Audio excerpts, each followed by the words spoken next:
get started and we'll let everybody else come as they may. Yes, please come on in. Yeah, thank you everyone who's here today for being here.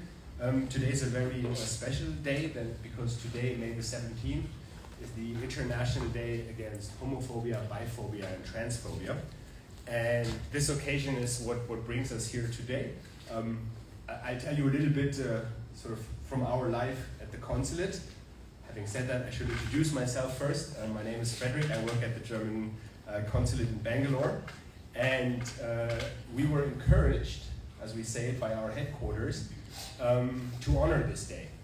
So we got together and brainstormed and said, what can we do on this day?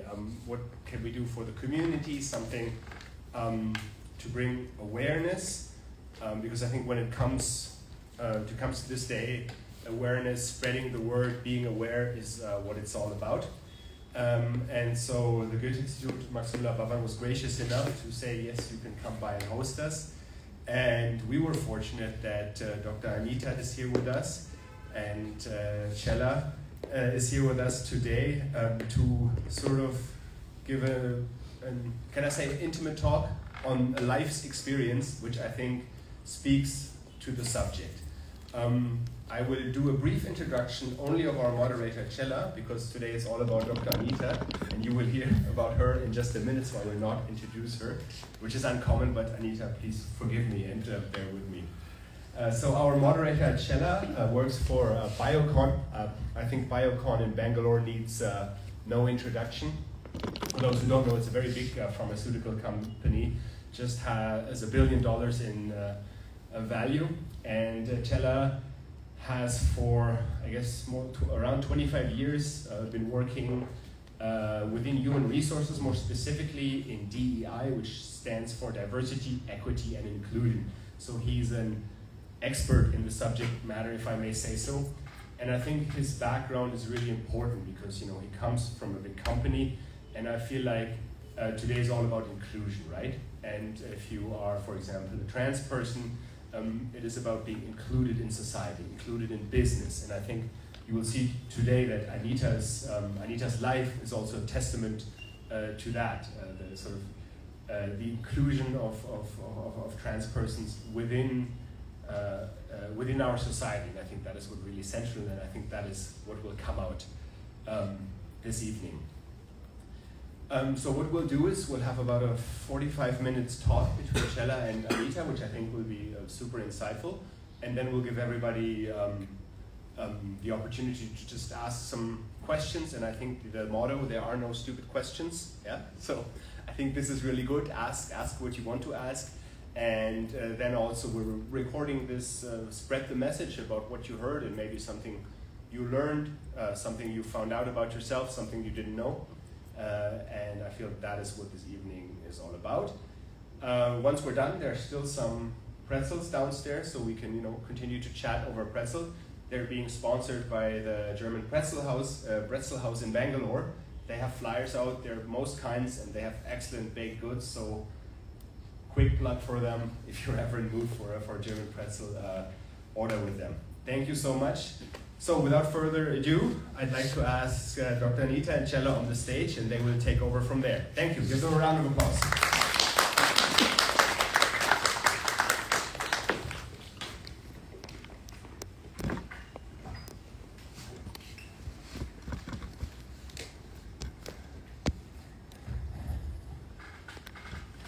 Great. So I'm in a hot seat, not Anita, because asking the right questions is not easy, and she's going to speak from her heart, so it's going to be just reliving her life. I mean, that's how I'm going to approach this. I have questions, but I might throw this and then just get on to casual conversation, so that's what I'm planning. And thank you for introduction, and thank you for inviting me, and I'm very privileged to be in such a forum, and Anita and I have been in such stages quite a few times in the past, so there's a comfort with the conversation I'm going to have. And this is the first time here, and really happy to see the entire setup and how the work which you all do. Thank you for Frederick taking me through what you do. So this day is for inspiring inclusion. So when we talk about inspiring inclusion, it's not only about embracing diversity, but going beyond acceptance and inspiring inclusion. And how do I define as diversity demands inclusion? If you go deeper, if there is no inclusion, diversity doesn't exist. And if there is no diversity, there is no need for inclusion. It's so well connected, right? So the way I define is diversity demands inclusion, and inclusion fuels innovation. And innovation is in everything we do. And what happens when you have innovation is way of life in any field, any industry. So without inclusion, your ways of living becomes very monotonous. And when you have inclusion or when you have innovation around you, and that's where the next best version, which I call it, is you're able to find the next best version in any form of life, and for which innovation is key, and for innovation, inclusion is key. For inclusion, diversity is important. So that's the context in which I want to kind of anchor this conversation. So normally the rapid fire comes at the end, but I wanted to shift it to the beginning. So Anita, if I want to have a quick rapid fire where you can limit your answers to just one word or one sentence. So how do you describe you in one word? Humanitarian. Okay. I know you speak multiple languages, and if you have to choose one language? Because I'm here in India, I think I can preferably go for the English. Okay. Yeah. And I know you lived in Germany and of course many other countries, but specifically I want to pull out between these two. Between India and Germany, what would you prefer? English, because that's what the first thing what I learned. No, I'm saying the country. Country. You choose to live. You're asking me a very difficult question. You're wrong place. I know. I would like to keep it away. There's another option to say both. Yeah, of course. Yeah, I'll take the definitely yes. Yeah. If you had to have a coffee with any trans icon, who would that be? Those who fought for the Nalsa, I think that's a very important topic because they broke that kind of, let's say the curtains, which was there in the society, and they really were the superheroes in my view. I think that generation requires that kind of recognition. Okay, so you can avoid this question, but I wanted to ask you, if you could switch lives with any trans woman for a day. Oh. Great. One last question before we dive deep into Sure. knowing your story. What's one thing you wish people understand better about trans community? I know it's not one sentence, but yeah, you could.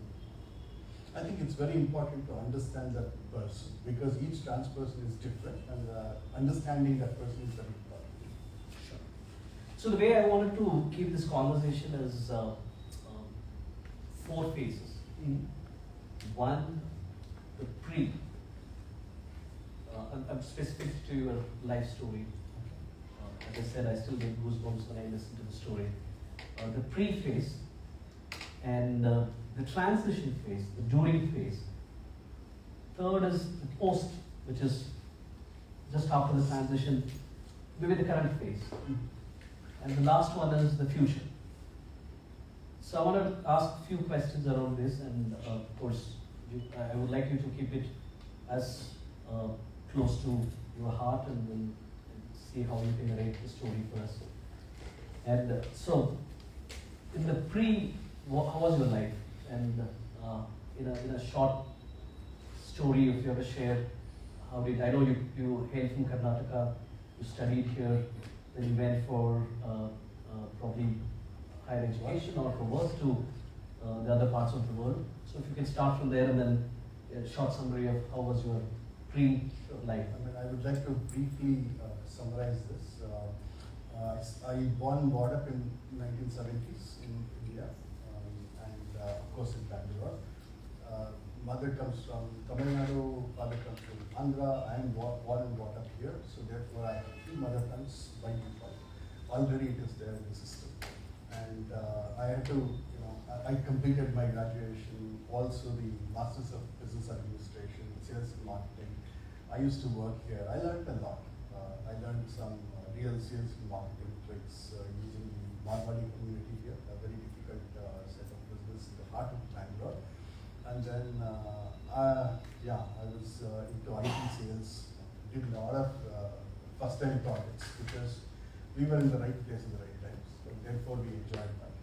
And then I went into engineering, selling computational fluid dynamics. That means we better the engine performance in terms of it gives you better fuel consumption, it gives you better performance. That we keep doing that every year. So that is the kind of money that we make. So I used to support and work towards that. So Europe, we had a lot of good customers, and I started the company Quest Global in Munich. It was in Berlin, and then we went to the invest in Bavaria guys thought, no, please come to our Bavaria. So I landed up unfortunately in the right place or wrong place, whatever you can call it as, but mostly my customers were not in Munich, they were away from Munich. But yes, the businesses were happening very, very well. We flourished very well. I was there almost like 8 years with those guys. My confidence rose up. Then I said, okay, let me start the business venture. So that happened in 2008. Became an entrepreneur for the first time. GmbH is something what I grounded in Germany. Went to the notar, and then I sat through it. He was like blah blah blah blah blah blah blah. I don't know what he was trying to say. And then, I was like, everything you need, okay, fine. Here we are. This and this done. And that's the place where we began a real journey on about. Airbus was the first one to give us the contract. Airbus in Hamburg area. So the business kept going up and up and up and up. So we were almost like 1,000 employees in no time. And spread across the world, in California. We're working for Boeing, working in Canada for Bombardier, also in the UK for many other companies, including Bell Helicopters, Rolls-Royce, many big companies and big guys. It was a fantastic journey also. So at that time I also went and enrolled myself for a PhD program in California, so I got a slip from there later. So also I was part of many innovation programs, the BMW I project in Bavaria, of course, with Technical University of Munich. That was the wonderful journey, I can say that I never had any kind of, let's say, a stall. Because I come from the aviation field, so I also got my flying license, probably the first Indian to get a flying license in Germany from the Munich flying school. So it's a very good, entertaining time period at that particular point of time. And from Augsburg I used to fly. I took my employees also many times in a small aircraft, and then we flew to Hamburg, come back by evening. It was really nice. So it was a great experience also. So this was the basic, let's say, a sort of flamboyant lifestyle, and I had some supercars. I had also the little older version of the Rolls-Royce, the old-timers and the new-timers. Big fan of Mercedes, of course, all the time, and not driving slow. German automobiles are not supposed to be driving slow, so I was like always experimenting the maximum speed limits. And I got only one ticket in the 2019 year. I was driving too fast to Milano because one of my guys said, come over there. I was over 300 kilometers on an S6, and I got caught in a distance very low. So it was safe distance. I crossed there and I got a very big fine on that day and a month suspension of the driving license. So the judge was very angry on me. You are at 247, 3 kilometers more. I have cancelled your license. Thank you. So that was the story. That's the kind of life I led. We told you there's no filter, so a lot of food comes out, but we know what we're talking and we're conscious about how we talk. But I want you to understand that as Anita shares, because I've been with Anita in many other conferences or conversation, and when she goes from the heart. So I just want the audience to know there is no bias statement sentence. It's more of being natural. Chella, I'm also a fan of unfiltered beer. Unfiltered beer. Okay. Not only the coffee. Yeah, unfiltered beer as well. Great. So when I look at human life, challenges are agnostic to gender. Right? It's nothing to do with gender and challenge. Challenge can come for anyone. So in your past life, what challenges, you want to narrate one or two challenges you faced? Because I don't want to look at challenges as only the current phase. The challenges are there for everyone. So I just wanted to see. As a man, you are asking about. Yes. Right? So as a man, yes, I mean, establishing yourself in a foreign land, establishing yourself, trying to achieve certain things in a very different fashion, that becomes a huge challenge. And I was able to do that in a massive way. So try to break down that, and also to give you a quick example, there is one cafe in Munich where only the rich is allowed in the first floor. So I was a part of that community. So that means you can imagine that I tried to break the barriers, and I had the right connects to take me in the right places. So that is the kind of example I would like to extend to you. Super. I know then, before we move to the transition phase, how did you come to realize that you are going through some form of changes in you? And then when was it, and can you narrate the story of when was the first time and how was it then? Then how did you realize what it was? And then you go into the transition. So I just wanted to hear that story. Sure, I'll give you that information. So this is a very curious area. So right from childhood, I used to get that. So there are two different phases. So one is gender dysphoria, the other one is gender crisis. So all this, I used to push these things whenever I used to get that kind of research of me. So I always used to push it away, saying that, hey, this is just a crisis, and I'm not. Look at me. I'm a man. I'm not supposed to be behaving like this. And that pushing had already started to create a lot of issues in myself. I did not know that because I was focusing on what my life is, the running race, making money, or a family, or inviting some people, enjoying, buying some expensive nonsense to home, and so all these things were always there. And I wanted to bring definitely, this was not a story which I can really realize that this is one day going to happen. I have a daughter, she's now 18 years old, and I have everything, right? So I'm not supposed to be like this. I've also made some houses. So it was like crazy. It's a shocker. When it was heard for the first time, actually it started with my stomach blotting, and which age was that? It was in the year 45. Okay. It started, and suddenly the stomach blotting came, and then before that, actually, it started with a very high blood pressure. Doctor said, hey, you got a BP, probably, your employees are not meeting you. Because he knows all my employees, I used to visit that doctor again. He's also in the heart of Munich. So he used to say, hey, you have a problem, and you should actually take rest. Everybody keeps saying, you send them an email at 2 o'clock, 3 o'clock, so it's not good for your health. So it's fine. But anyway, I used to sleep for 2 hours, 3 hours a day, so it was not so much. But that could be one of the reasons is what I thought, because the BP comes and the high blood pressure, and it's age related. So 45, normally as an Indian, it could be hereditary or whatever. That's the idea which I had.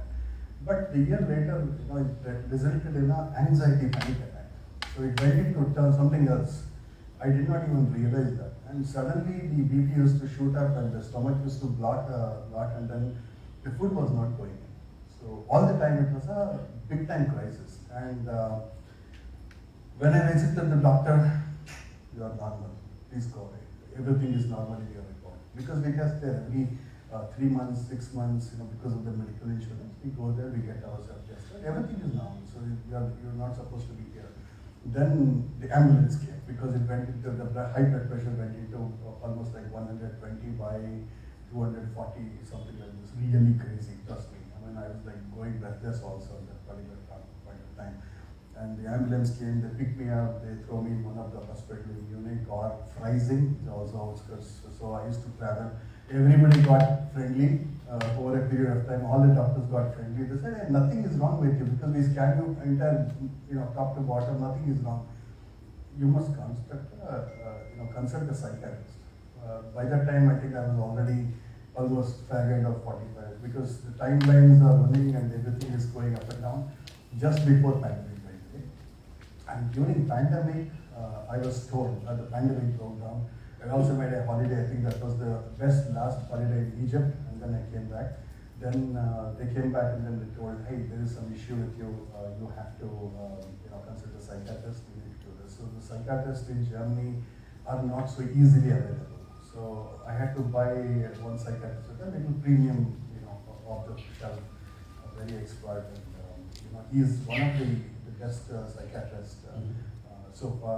Europe has heard he's number 2 or 3 in the world for the psychodrama. Dr. Hans-Werner Gessmann. So he's based out of Augsburg. So I got an appointment, not in Munich because Munich doctors are all filled. So they said, please go to Augsburg. So I went to a different city, got an appointment. I drove all the way, and then he grilled me for about a month and a half, literally. And I used to have this deep blood pressure issues with the food, and also this. So it was really a nightmare for me. But the doctor diagnosed me, saying that, look, you have this issue. This is a gender dysphoria what you have. Why are you not able to take care of it? When he told me that you need to live a different life now, I was done.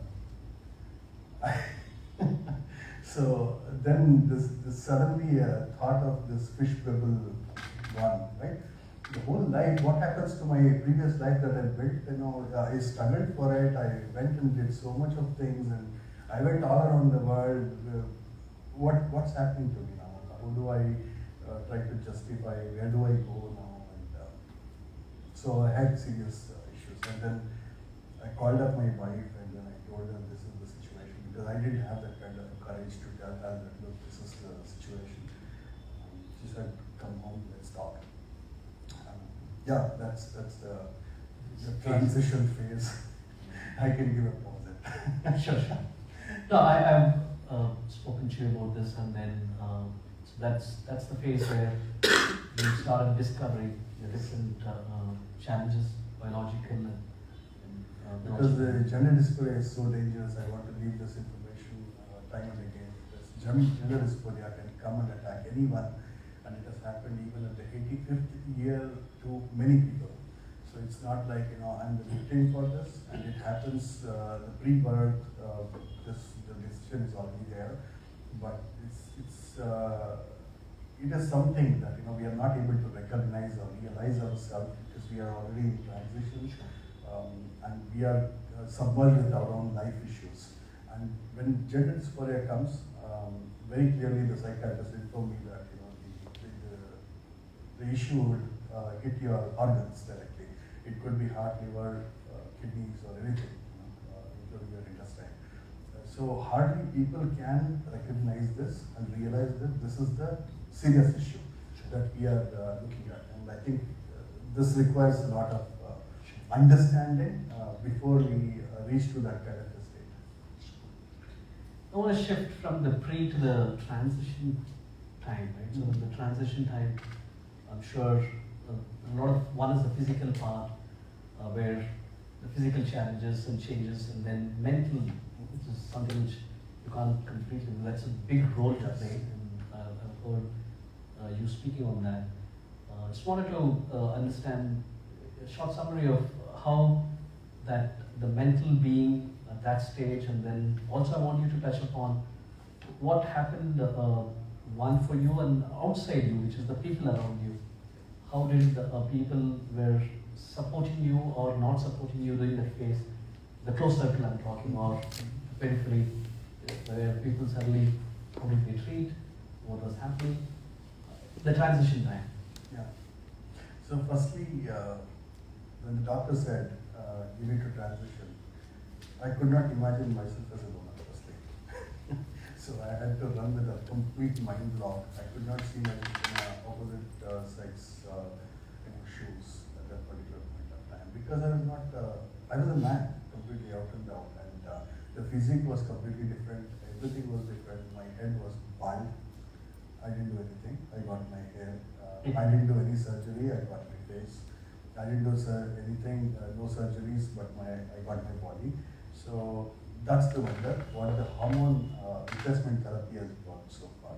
Because this was pre-decided. It's not like me, I said that I want to do it. And even today, I went to a salon and then trying to get this done. That guy was saying, oh, you are getting a lot of baby hairs. Okay, it's good news. So at the age of 50, 51, I'm still growing my hairs. So that means that, it's still in that kind of, I don't know, the body is still, the genomics is so powerful that we cannot have any sort of control. This is nature. So this has to be first realized. And secondly, the kind of challenges that, it's mostly societal and the family. So when you try to come out, the coming out, it's a big topic for the whole community. Whenever the LGBT community comes, they say coming out. Yeah. That is the only word, hey, why are these people speaking so much about coming out? What is so, interesting topic with all these people? But coming out is not, basically, to me then I realized that coming out is so important to structure your whole life next to.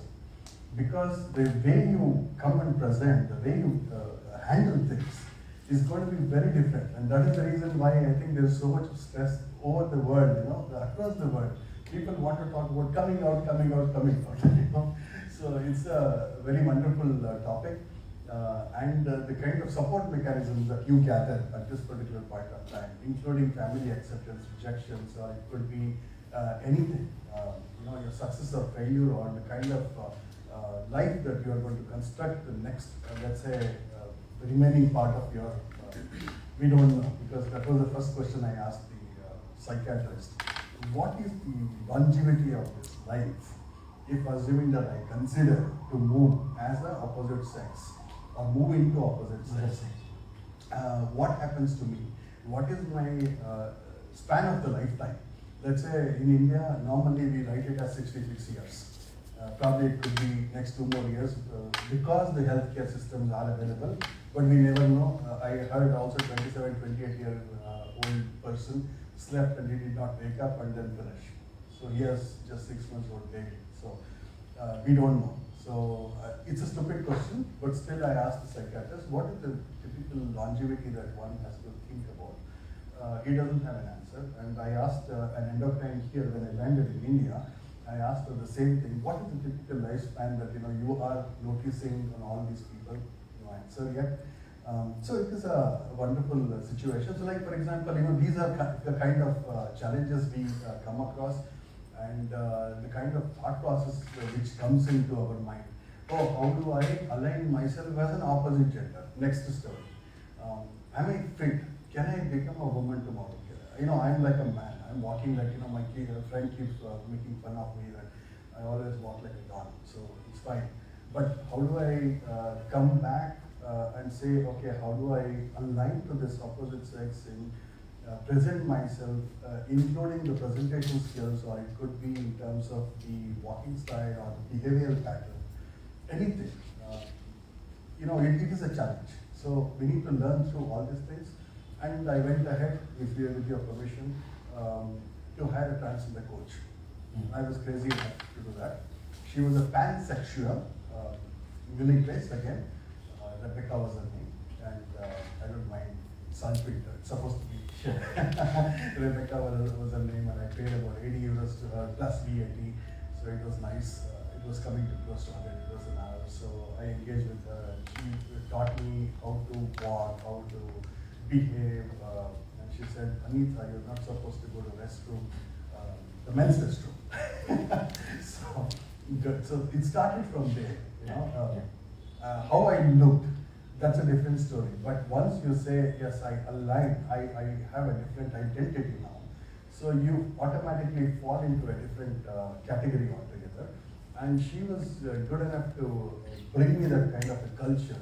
She taught me a lot of things, including walking on high heels and so on, and also a bit of dancing and salsa, or it could be ballet, a lot of things, including yoga. And she became a friend. After that, she said, Anita, you don't have to pay any money. You just come over. You are my friend now. So to that level, the relationship went, and it was really nice. I really liked that. And yeah, so I learned a lot, including logopedy, my voice training. I'll tell you what happened later. I think that's a very important subject. Logopedy is something where I wanted to align to the opposite voice and say, it's a crazy story, but yes, we will discuss much more. So, great. Now, as we're going through this story, just wanted to see the transition was continuing, right? So the post-transition I would probably call last 1 year. correct, yeah. And from 2020 to 23, probably it's slowly progressing. How did the coach, of course, I don't want to talk about coach, but you already addressed. Coach did help, I understand that. But what's first self-acceptance and then the others' acceptance? Exactly. So could you talk about both? How did you go through the self-acceptance? How much time it took? How was it? How difficult it was? And then the others' acceptance. I'll come back to the coach because we started with the coach. Sure. I'll remain there because the discrimination that we are here, this is the main topic of the discussion today. The discrimination is so important that how we overcome with it and how we have it for our better health is very, very important. It's not only me, it's also holding good for everybody, right? The discrimination happens in various levels. And when it happens, like, this lady told me one thing, that once she gave me a bit of the lessons, she said, Anita, you're going to be wearing a wig, and you are going to wear women attire, or completely women attire, and you are going to be, I don't know, many of you may know Munich. She said, I will drop you at Karlsplatz Stapus, at the city center, and there's a walking path to Marienplatz. You are supposed to walk. It's about 1 kilometer, close to. And then you are supposed to go to a cafe called Taker at the Marienplatz. Go, sit, and order some food, and come back to me with the report. And one of us will be following you, but I will not tell you who it is. Okay. But we'll watch you. We'll be there for your safety, and concern is there for sure. But you need to go experience this, and then you need to come back. The car is waiting here for you here, the car parking place. Great. That was a challenge. And when I started to walk, all sorts of nationalities are on this road. So first is the fear. How do you overcome with the fear factor is that place where you break down your own self into various pieces and strata that you can say, okay, yes, I'm walking in this area, I'm walking in this road, how do I break this kind of discrimination, how do I face these people? And there are a number of Arabic people, trust me, they are like, it's a haram for those people. So they are against to this kind of initiative. So you have to walk along with them and in front of them, and how do you manage it? So I was like, back, the heart rate was probably, the BP was even more high, probably I could not figure out what was happening to me on that day. But I went and ordered for the cafe, and then I was like not looking for anyone, not sitting down. I was like head down, the real head down generation. Went there, I had coffee, but I used to curiosity there, who's looking at me, what is happening, Like I used to record some of the incidents, and then many did look at me for sure. Because I was very much aligning to a different walking style. Because I had to align myself, right? So it took some time. And that was the first icebreaker that happened. So that I learned a lot from that place. And a couple who were sitting in the restaurant, again, definitely they recognized that this is something what they're wrong. But they just came and asked me, what's your name? Anita. Fine. Wish you good luck. Then that's it. So I walked back. I had a little bit of food and made sure that I'm trying to align myself. And then okay, that was a big relief when I came back to the car and sat over. So that was a huge initiative. It was not so simple, but that icebreaker was very much essential for me to get to the alignment. The reason I ask this question also, as generally what happens, we see things from our shoes and our lenses.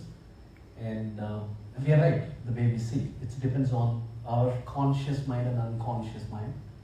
And when I say unconscious, it's more of the biases we carry as human beings, all of us carry, which is conscious and many times it's an unconscious. And unless we get feedback, unless we listen to stories, unless we listen to narratives of others, it doesn't strike us, it doesn't open us. In fact, when I spoke to Anita for the first time, it opened up a lot of my unconscious biases. Right? So, because I could never be in her shoes to see what she saw. And it's difficult also because we can't be in everybody's shoes. So, but sometimes when you happen to be in this situation, then it really helps. So that's why I wanted to bring that, what you went through. Now, shifting gears to the post-transition. Right? What we are not covering is, because of the interest of time, a lot of other things in terms of medical, what happened, and we'll skip that, and then we'll go into the post-transition where we have the concept of he for she in many organizations where the men allies who stand up for women.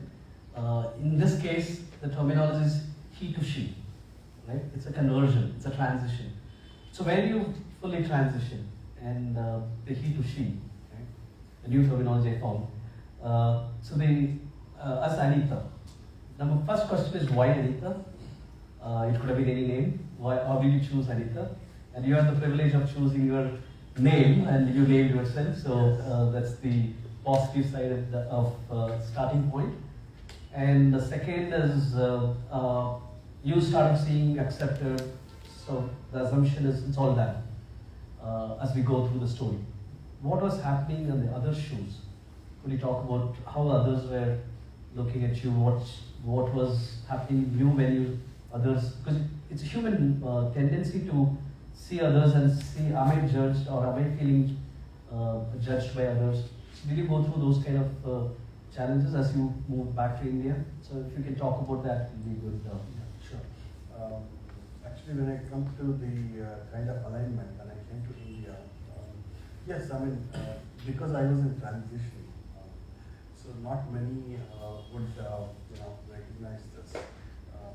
And I did have some sort of discrimination, I would say, but not very much, not many.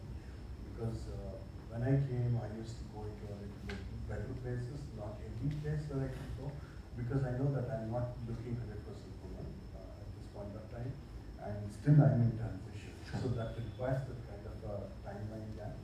And doctor had told me very clearly, look, your hormone replacement therapy, take this medication and don't do any surgery, no treatments whatsoever for the next 3 to 5 years. So you have to stay away from it. And why he told me that, I now realize that. Because I can really feel that kind of change that's upcoming. So this is a very important subject that I'm able to see. And the kind of discrimination, many people looked at me, and even my parents on the other side, on the street, they could hear people talking. Hey, that is, Indian words. So that was the story. But over a period of time, this started to stop. Because I started to align to the right things, the right places. I had to figure out that what is, how do I align to the society? How much does it require? How much of the natural way can I do this? So to that level, it took time, but still I cannot do anything with my voice because that's something which I try to do in the logopedy which we discussed. The teacher always used to say, almost after a year and a half, and she used to always say, Anita, you're not supposed to, you're supposed to be, using your larynx and all these things. And yeah, I did it. Much of alignment it came, and then I was better than the androgynous range for sure. And one day my daughter came and told me, hey, you look like a dying dog, and you sound like a dying dog. I don't want you to be like that, and I cannot take it. So then, yeah, probably, but I was still continuing on that. But I'll come back to you a little later when the discrimination was so high at that point of time, what actually happened, why did I decide to be like this? That is a very hard journey, I think. But before that, this is a very important subject that one has to know and then should be there. Again, it's a question not out of curiosity but out of understanding. You chose to retain the voice. Yes. You had an option to either practice and change, or not sure whether you had a surgical way of doing it, but you said a lot of it naturally, you're allowing the natural progress to happen. Is there any specific reason, or how are you planning to go with it, or any plans on specifically on the voice, or See, it doesn't matter to you? Yes. Obviously, I'll be very happy if I want to get a surgery done, but I don't want to do it. The reason is, it comes to a little point of time when the discrimination was so much and the phobia was so high. In my own home, I was ostracized. That means no one used to come and touch me. I only had one plate, one spoon, one utensil to cook, and I never used to get food at home. I had to balance and manage my home. That means I was not given anything, no privilege. I had an 18-bedroom home, a massive one, living very close to Munich Airport, and it was very bad. And the conditions were really, really pathetic. I did not like it. But yes, the discrimination continued, and then my spouse went one day, and yeah, of course, she had already badmouthed the entire community. The Indian community saw me as a villain, and then they didn't like it, first of all. And it started over there because my character was lost. And then the second journey was like, she even went to my contract provider, was Siemens, and there were again unions. She contacted the spouse of that guy, so that is where it got also a little bit of, because I didn't want it to, it was so toxic, and she did not wanted me to live in that home. She wanted me to leave everything, give away everything, my lifetime of me, and all those things. It was a very big disaster on the other side. And she even bought neighbors, she wanted me to get out. I had to go away from her life. Then, for me, what was happening is, whenever I used to drive and I used to see the streets, I always used to get the memories or some ideas of what my daughter and wife, we were like three. We just was three. Open the eyes, you see her. Close the eyes, you see them. Whatever. So it was like that. That is the kind of heart-to-heart issues. But when you try to come to that kind of environment where you're not, aligned, and people want you to get out of the house, and they bring neighbors even to say you have to go out of the house. She's not liking you. Who are they to do this? Even in Germany, it happens, unfortunately. And she got support. I don't know how she did that, but it's against the law also. You're not supposed to do like this, but it was a very big shame on the other side. And I was like really feeling extremely bad. Look, the kind of life that we built, I think those people who are in India, the kind of life that we build, we strive for, we struggle for, and we are there somewhere. And now you come back and then you destroy the whole character. You destroy that kind of an individual who was living a life, right, with you, who loved you, who bought everything, who put, you asked for 1 year, 10 used to come and fall on your feet. So what was missing with you? You just turned the globe when at home, you pointed out, and there was a holiday. And now you have lost everything. And now you're putting this kind of pressure. And it was a humiliating scene when someone spoke to me very badly. He scolded me very badly, even in German. So I said, this is a real disaster. And one thing came to my mind. My character has died. So I should not do anything. Now I should just go and close myself. Meaning, I want to die. I went to the nearby news station, so about 4 kilometers away. I left everything and then started walking, and I went there. I was waiting. Unfortunately, that was probably a worst day of my life because the Deutsche Bahn was on strike. So, but still, I was waiting for something. Something will come. But there came a Pakistan there because I can very easily relate to the kind of Urdu or the Hindi that he spoke is very much Pakistani. And he started to discuss with me, and it was like -10, 12 that day. It was very cold, and he engaged with me, and I think he saw me, my face was like really red and very, very bad. I think he recognized probably I'm going to close my eyes, waiting for something. And he slowly dragged me out. There was an Afghanistani restaurant, there's a doner kebab, I think, run by Afghanistan, Turkish all the time in Germany. He took me there and then he said, drink some tea, what's happening to you? He went engaged in dialogue. I think that was the big turning point in my life, that this kind of a story happened. And I went out and then I sat, I closed the room for 6 weeks after that. Then I said, no transgender coach, no logopedy, nothing. And this is where I need to bring out my true self. Self-acceptance. That is where the true self-acceptance started to come out. And it all went in a positive way. How my future life is going to be looking like, and how do I drive this? Yes, financial challenges, because I'm given away everything. And she wants me to get out of the house. And I made an agreement with her saying that I will go. And that was, I think, on the 15th of June, I left the home over there. And then I was in Germany. I went to France, I went to Strasbourg also, and then I came back. She had a dialogue with me, and she was asking me, stay back or something. And I said, call me, I will come over. There's no issue. I don't need to, I can cancel the flight tickets to India and I'll be back. But she said, no, go. That's it. And that was my last travel. So you've not been talking to your daughter and wife? No, they don't want me. They see that I have betrayed them, which is very common, because they feel that I should have told them that I have this disease, which is not true. This is not also a disease. And they did not even a day they came to hospital. They didn't do anything. They said, this is your life, this is you, and you need to do this. So I was like, okay. So I had to face through all sorts of no goes, including the people in Munich. And they had so much of, let's say, the awareness is so much lacking. This inspired me to think of something new, which we will discuss, of course. That's my next question.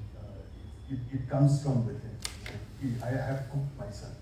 I'm in a pressure cooker, so the pressure cooker, the food is very good. So I have gone through all sorts of issues and up and down and this kind of discrimination. And I was very irritated when someone, I tried to educate. He was a good connect to me, and I tried to educate that guy. After hearing all this, he said, if you know any female, recommend me. I want to have a good relationship with them. And I don't have any answer to you.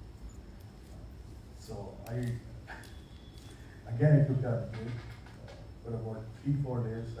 No food, nothing, and I vomited everything. The way I can't explain. That is the kind of, the crowd that we have. And these are the reasons why I said kind of awareness is very essential, and who you are is to be accepted. True. And yeah, self-acceptance when it comes, I can face anything.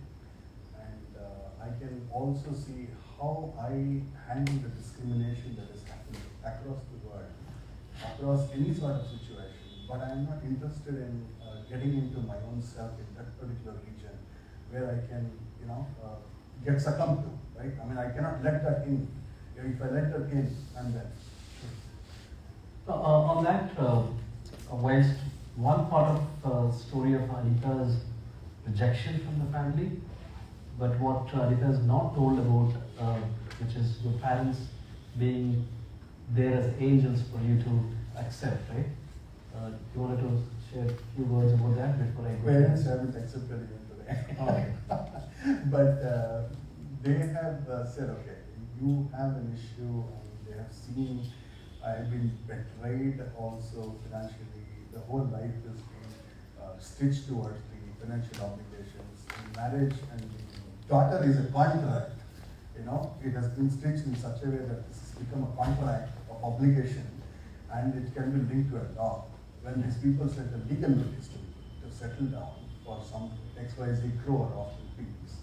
And they wanted me to react and then pay this kind of ransom that they're asking for, and not looking at any kind of considerations in terms of what is happening to my health or the transition, because they know they can very easily dodge the Indian legal system by using the medical jurisprudence or the legal jurisprudence.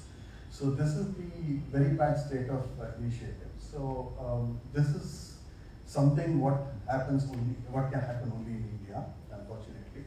But they can create enough damage. So they really want that kind of a ransom and that kind of movement, but they still will continue to live in Germany anyway. But to me it is a no-go, and that is the kind of life that people do expect, and that is what you are supposed to be meant for. And this is something what I felt like it should be changed. So we come to the final stage of the storytelling part, which is I want to ask about what's next. Where are you heading towards, and what changes you want to bring? How do you want to inspire inclusion? That's my question. But before that, is there anything which I didn't ask, probably you wanted to share? Is there anything which you feel to share, or we go to the next, what's next? We can go to the next, of course, because we can answer Yeah, more. sure. I think there are a lot of curious people Sure, there now. sure.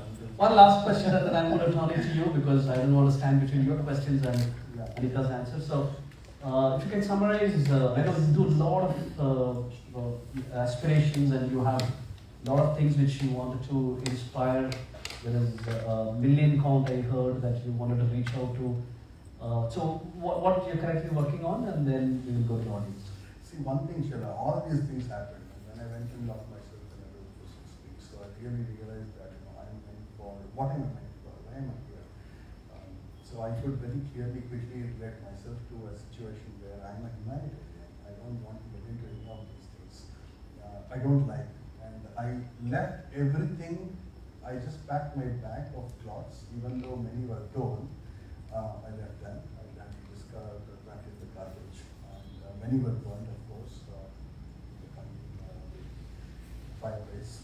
So whatever was there, I just picked up. That's it. And I left Germany. I did not take even a spoon from that home. So that doesn't belong to me. So that's how I was structured. So basically, I realized that people want money. Now for me, I want something to be spread across the world. What is it that I need? It is very important that the awareness building program, because of people not having awareness, people not having connectivity to one other human being, they can go to any extent to ransack or to do anything. So these things happen. And when I came to India, my partners, also the spectators, they were opening an office in Bangalore. So they came in contact, and they said, Anita, your story is so much important that we need to connect to that. And why don't you start a campaign also? Like, We India was the idea. We India was awareness building program, travel across India, give them the awareness program also. And then my colleagues said, they both said, look, you have to humanity, peace and inclusivity, and we bring highlight as one of their topics. So please use this so that these three objects is going to be something very different for you. So this is where actually the whole journey got restructured and let's say glorified to whatever I am facing with, and got a little bit of restructuring or refabrication. Then now we are trying to look at something which we can go to the society, bring the kind of awareness, engage with people, and grow the community further, so that people don't discriminate, people don't have any issues like what I'm going through, and they have a peaceful and a wonderful life ahead. So this is what I'm pushing at. Also, Anita is working on creating a learning module with a set of college students and some other advisory people in the industry to see how this can be made available for people, so that the awareness is not only by walk and talk, because you won't find many stages to do, how many stages you can cover, how many people you can cover. There's some work you're doing on that. We still want your help also on Sure. this, because it's an advisor to these. And now we have almost close to about 30, 40 professors who are on the board. They are doing that syllabus preparation, and they are coming out with us, and we'll have this on an online platform very shortly. Sure. And we went through a lot of up and down situation, but today, it is so happy that we are making a movement. Not so easy, and now we have an investor on board. A lot of people are coming. So this is giving me a different kind of a feeler that yes, this support from the people is contributing to change or bring change in the whole world. And we are the people who will be doing this largest campaign on this planet. I did not even realize that when I thought about it in the small 10 by 10 room, that this is going to become a campaign of this kind of a magnitude today. And it is like the largest campaign on this planet so far. We have never heard this in the history of the mankind anywhere on this planet. And I think this is where we are today, Chella. Great. So with that, I wanted to bring it to you. If any questions, we'll be happy to take, and otherwise, of course, Anita. Okay, thank you so much, Anita. That was incredibly powerful. I'm still at a little bit of loss for words, but thank you. I learned a lot, I have to say. There's so much I didn't know. So I will shamelessly abuse the fact that I'm holding the microphone and ask the first question, but I promise then I will walk around and pass it to whoever else has a question. So Anita, you were saying you went through your journey partly in Germany and partly in India, and as you're doing right now. And I found it really interesting that you've had positive and negative experiences in both places, as you said. Did you ever reflect on the fact what Germany and India meant through your journey? And also, this is a hypothetical question, would it have been different if you had gone through all of this in India? So my question is, what was good in Germany, what was bad in Germany, and also in India when you went through everything? Absolutely, Prajesh. I think it's a lovely question. I forgot to mention, when the psychiatrist recognized this or diagnosed this, firstly I need to say this kind of qualification with the psychiatrist in India to recognize gender dysphoria at this magnitude is not available. So I would have been finished by this time. Garland on the photograph.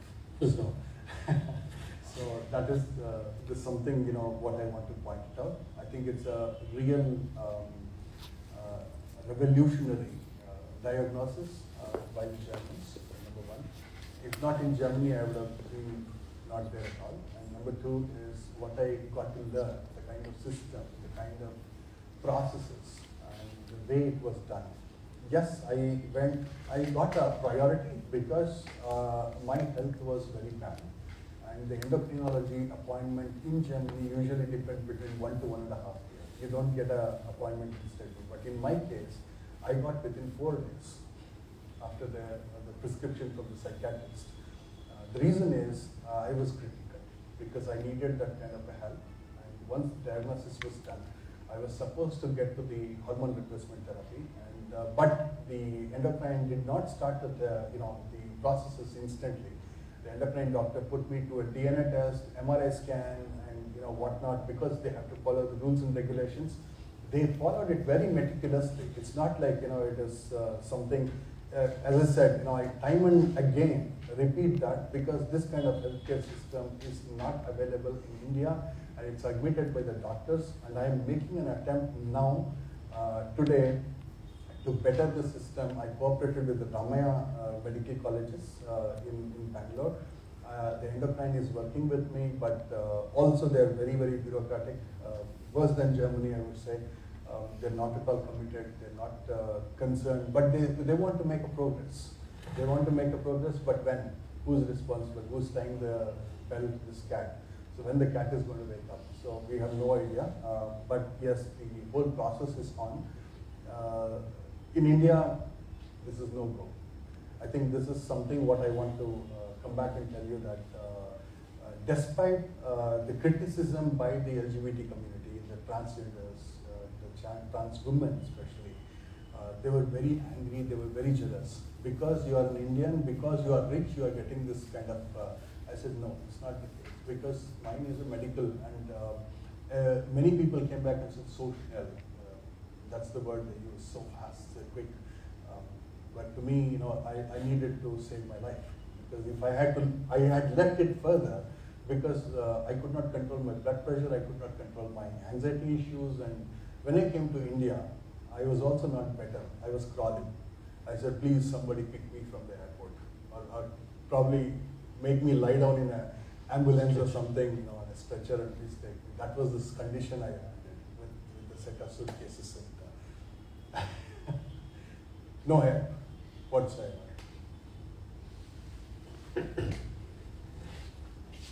Any questions from the audience?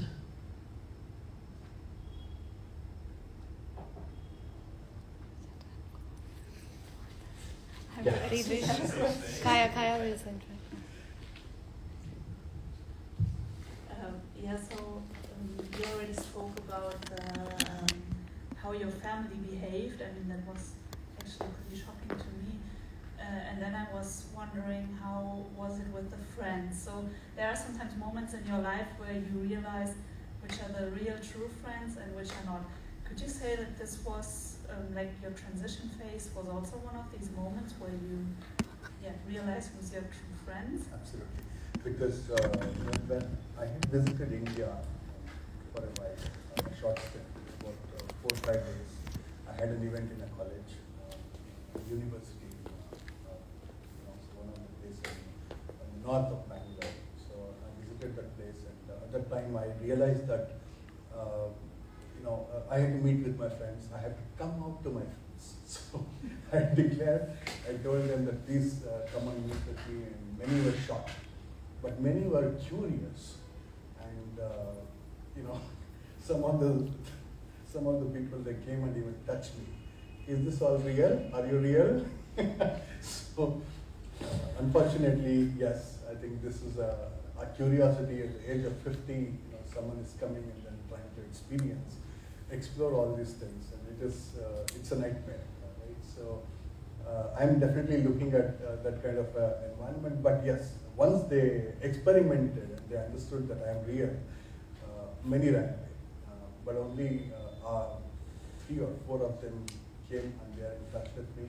The rest are all, let's say, the transphobic, homophobic, whatever phobic that we can call it as, we can list it down in a big way.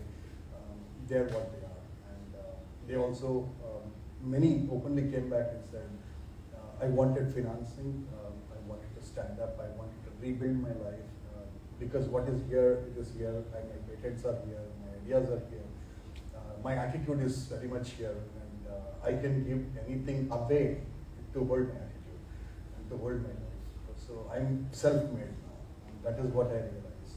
And once I am into this kind of an angle and abilities, so I waited for a lot of people to come across and then try to see whether they will be able to handhold and be a part or handhold towards a long-term journey. Whatever I thought was wrong. But at least some 2-3 people are there even today, and they reciprocated and they worked it out. And when I went to die on the tracks, one of the politician's wife, and she is even today a wonderful friend of mine, and she said, "You are going to leave immediately. Don't say anything. Leave everything there. Please come over." Because they had seen my lifestyle, they had seen my life, they visited my home, and they even had welcomed the BMW CEOs and the big contacts in Bangalore many times. They know what it is, what I was capable of, and they said, "Please, this is not for you," and then try to re-establish yourself. So that's the kind of support that I obtained from the time.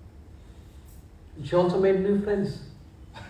And there we have some common So friends. now we have good friends, Yeah. absolutely. And now I don't mind saying that, look, I have wonderful friendships, and my business partners, my friend Shaman, who is sitting at the last, and he has helped me out, and he said, hey, I don't have money. I said, I can't come back to Mysore because I live in Mysore. I travel Bangalore and Mysore every day basis.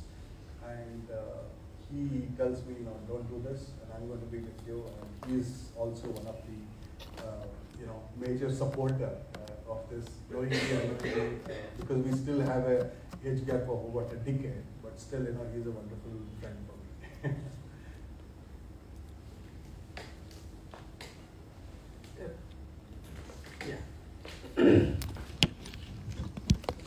Anita, my question's related to mental health.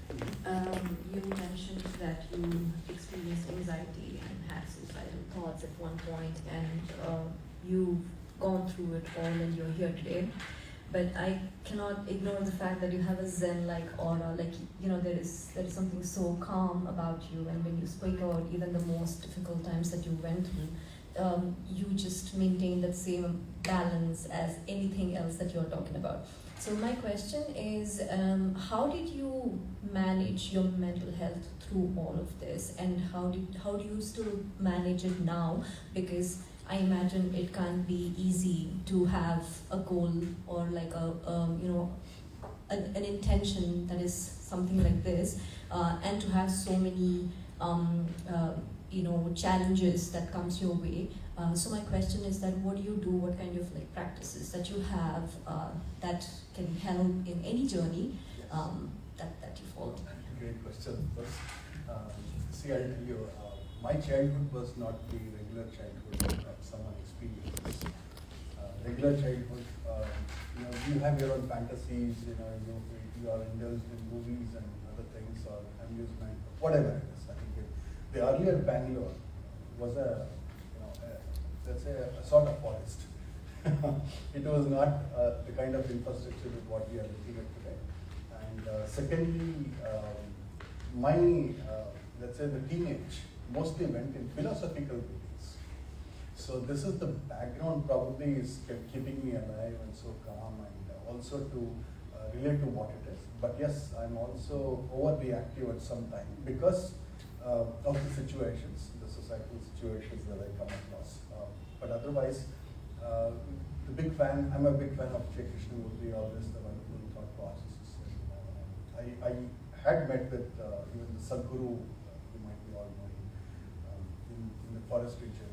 And we were also going through the bike challenges sometimes. And, we were in a different environment. Sadhguru was a jaggi many years ago. He was not enlightened at that point of time.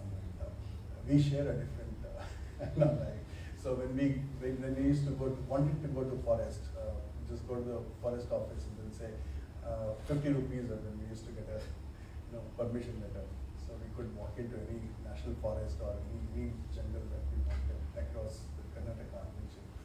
And we spent a lot of time discussion of many topics, and we had meditations, experts coming from the Rashi Institute of Management in many places. So the foundation was pretty strong, and we also had this kind of experiments that went across, saying that the selflessness.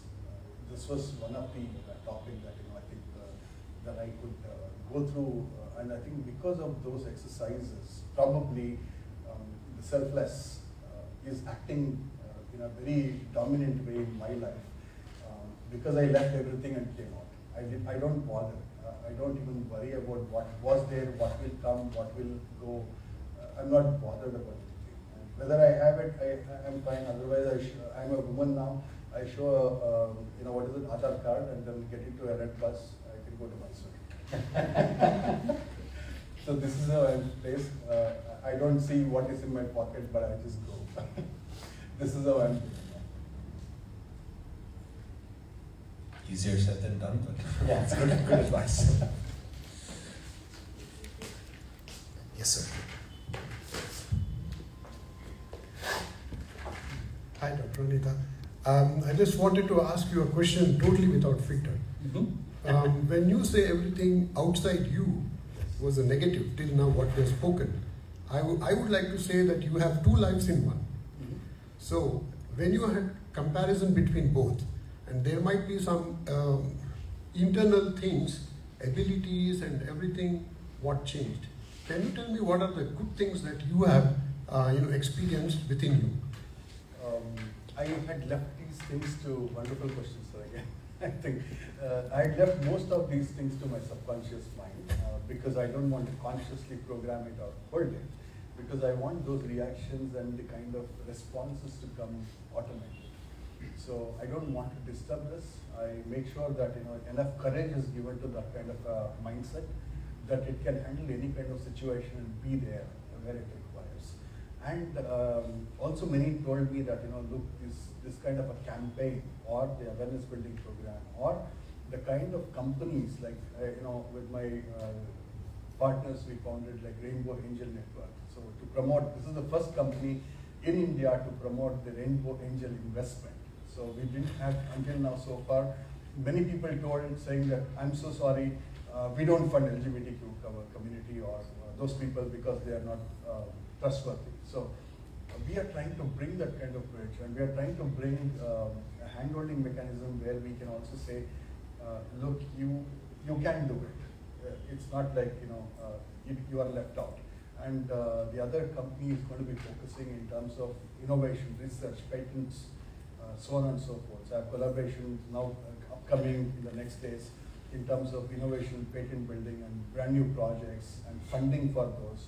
I think this is where I would love to play my forte. That's where I would love to, because that's what I'm built for, and I have seen that, and that works, and that is where I would love to do it. And it is selflessness again, and it is not related to my finances or anything. It's pure out of passion. So these are the kind of mindset that I would like to involve and try to play around with that. That's where I really enjoy. I hope I answered the question. Fantastic.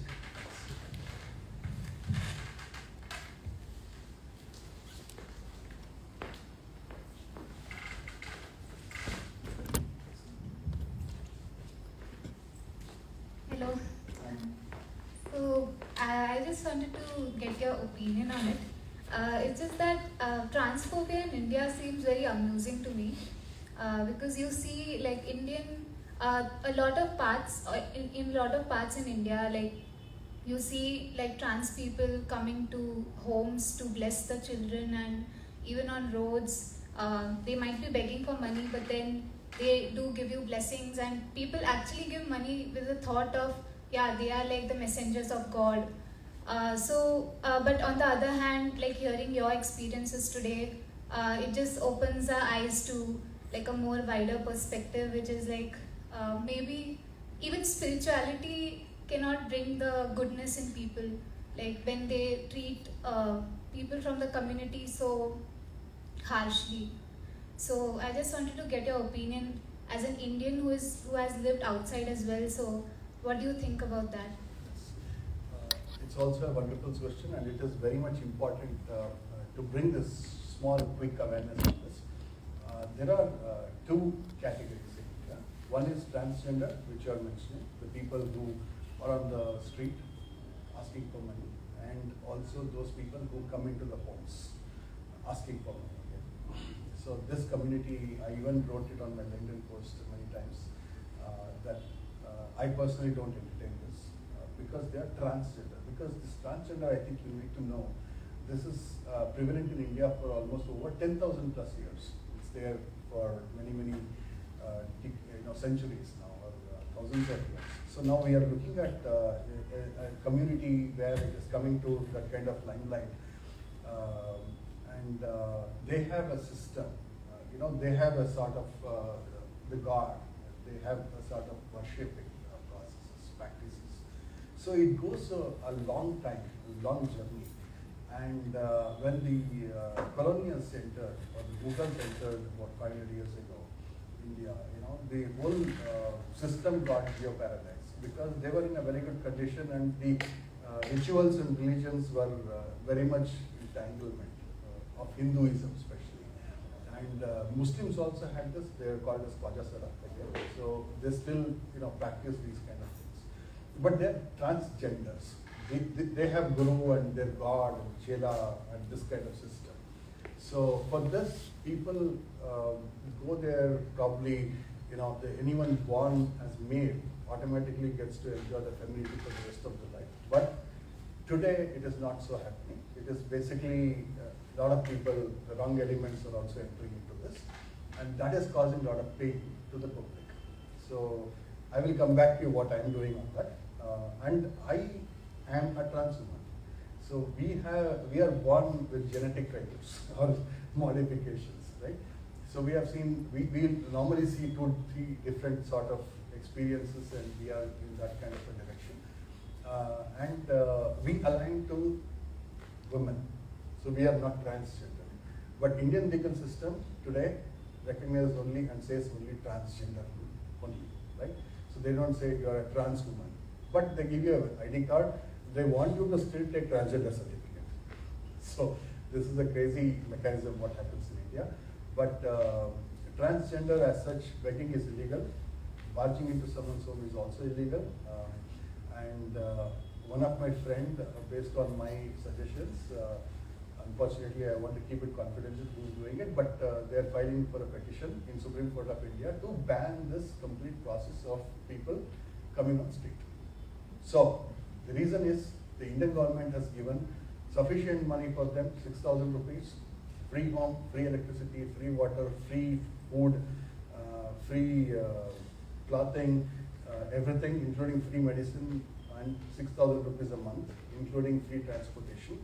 People are not able to be productive, and including they also will be trained in terms of the job. They can go to anything, but these people don't want to do it, and it is a wrong, because in an hour, in a traffic light, they will make few thousands.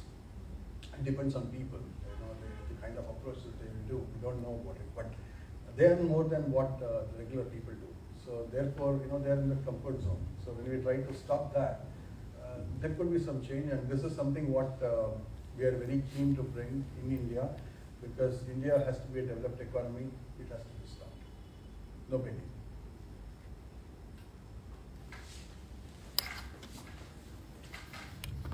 Hi, thank you so much for taking us through your painful journey and opening our eyes. I just have a question.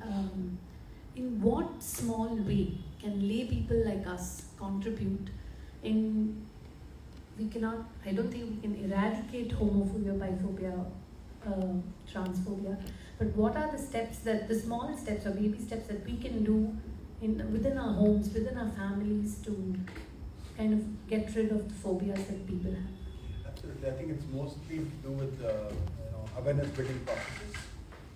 We need to bring more awareness, and therefore we have, as Chella was also mentioning, that we have a program called Highlight, which is coming up. It's free of charge, and we are requesting companies also to make it mandatory for the employment reasons also. It's free of charge, and all of these people will govern that, and we want more and more participations from everyone.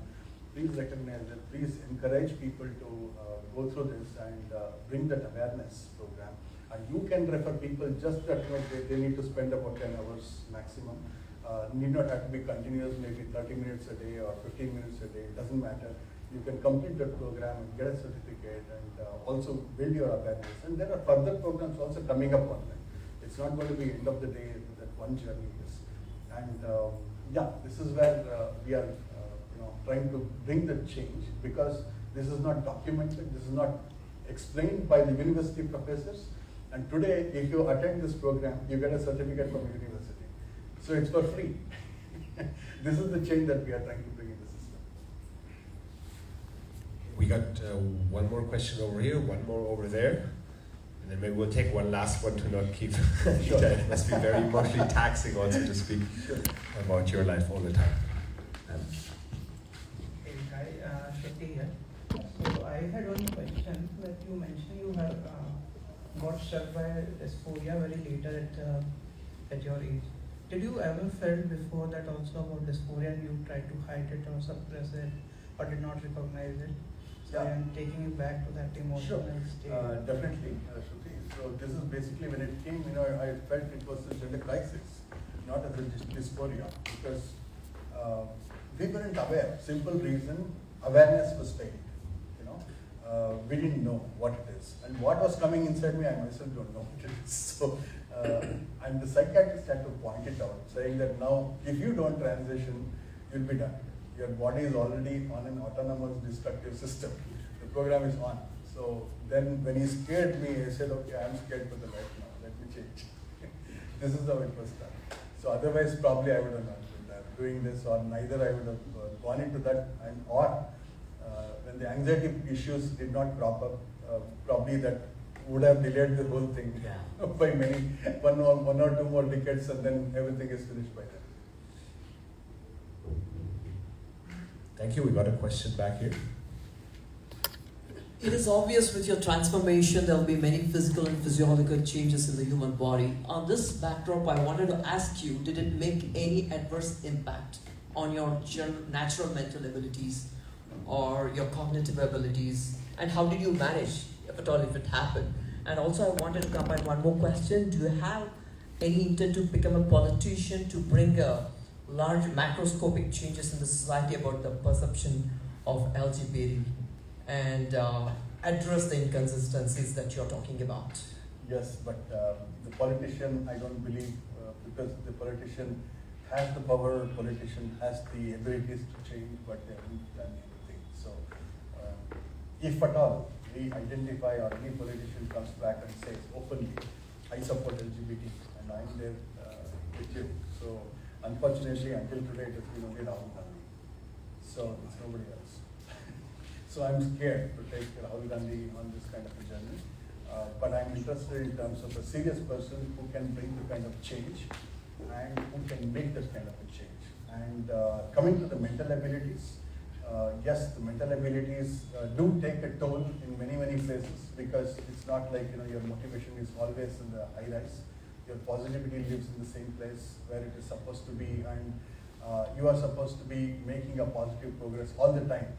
To keep that going, you need a lot of food and the courage which is happening inside your mind and brain all the time.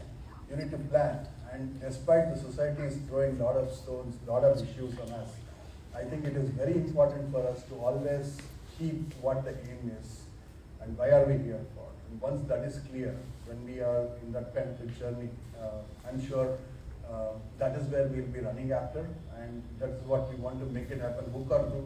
Either it is positive or negative, or whatever the hurdles you come across, we always see how do I, let's say, dig a hole in that massive Mount Everest to go to the other side of the Mount Everest. So this is how I see my journey. Yes. I hope I answered your question. Thank you so much.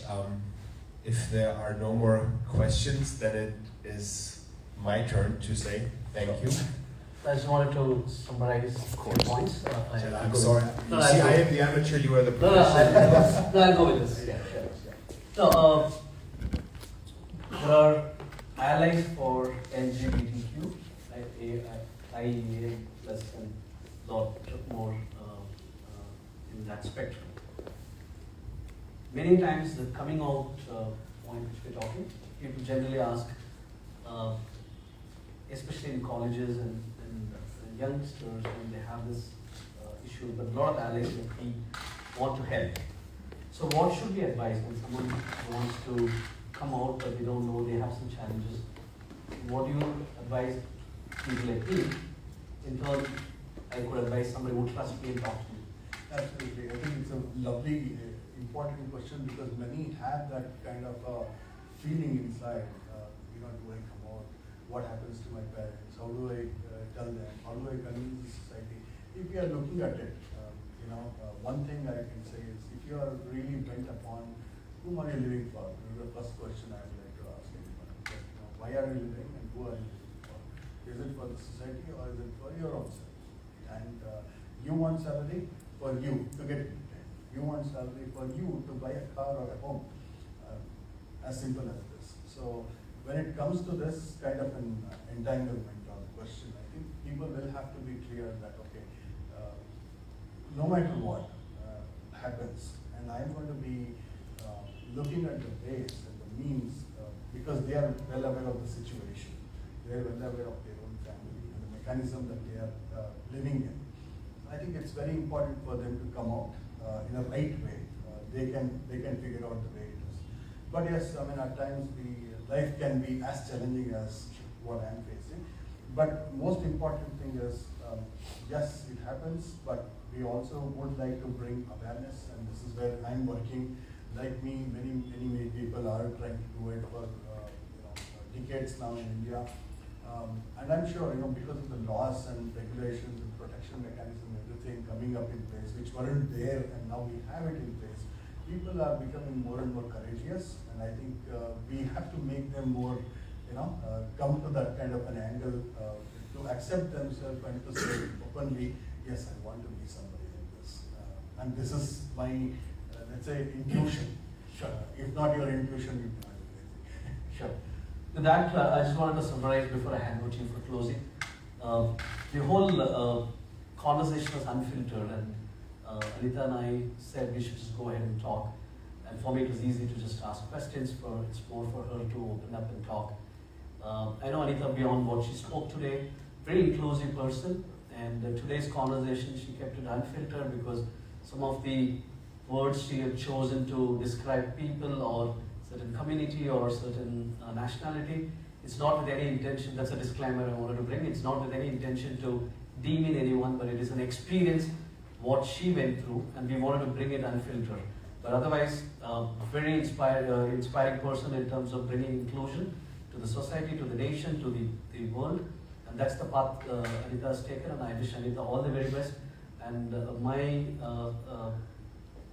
my personal wishes is your personal family side. I hope that they open up their mind and there is an inclusion begins there. But I know it doesn't matter for you because you've gone beyond that. Wish you all the best for all that you plan in the future. Thank you, Chella. I think thank you very much for your support and the kind of encouragement. And you fill me those empty spots all the time. And the other topic is when you spoke about the family. I think that kind of dream happens to me. It's not like sure. Untrue state of mind, but it does happen many times. I see that my daughter and wife are in my room waiting for me, but I don't know. Let's hope for that, and I wish you all the very best for that. With that note, turning it to you to formally close it. Thank you. Thank you very much. Beautifully spoken, Anita, Chella. I think round of applause is well.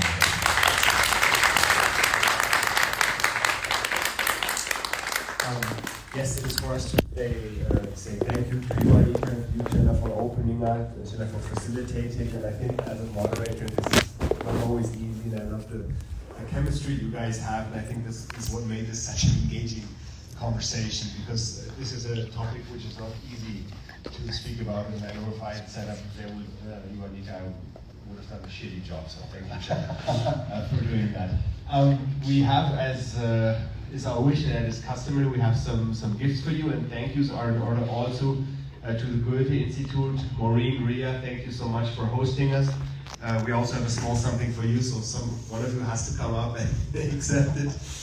So you can schnick, schnack, schnuck it. Who will hear? Yeah, okay, thank you.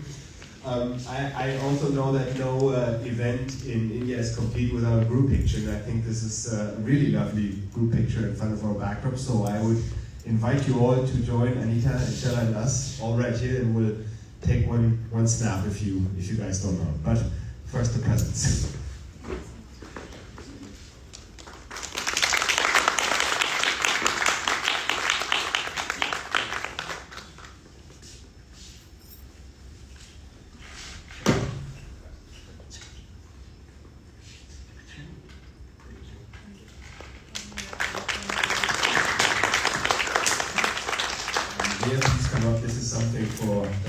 Downstairs, something like a puzzle downstairs. Thank you so much for hosting us. Okay, everybody, come on up. Maybe we'll just